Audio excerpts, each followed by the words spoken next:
Margin feels like efficiency until volatility shows up.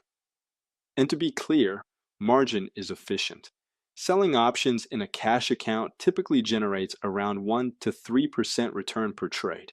A margin account can push that significantly higher, depending on how it's used. But options traders don't over-leverage because they're chasing higher returns. They do it because they may carry over the same mindset from a cash account. On a cash account, using close to 100% of capital feels normal. There is no hidden expansion of risk.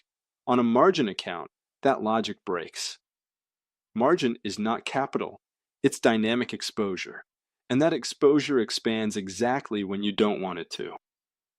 Many options traders treat margin as something to use up, pushing exposure to 60 to 70% of net liquidation value because premiums look attractive. That works until the market moves. Margin usage is not a fixed number. It depends on the regime. In a stretched market, when volatility is low and premiums are compressed, running high margin is the most dangerous. There is no cushion.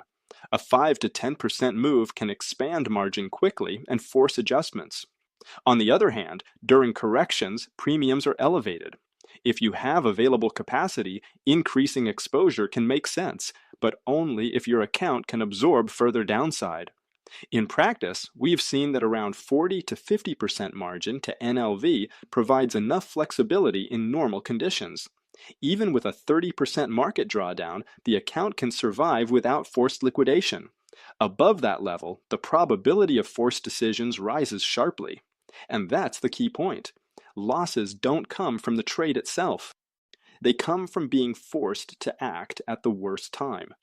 Margin expands, NLV drops, and suddenly you're managing the account, not the position. The goal is not to maximize margin usage. The goal is to maintain control. That means leaving room for volatility expansion, leaving room for adjustments, and accepting that unused margin is not inefficiency, it's optionality. Because in option selling, the edge is not just probability. It's the ability to stay in the trade long enough for that probability to play out.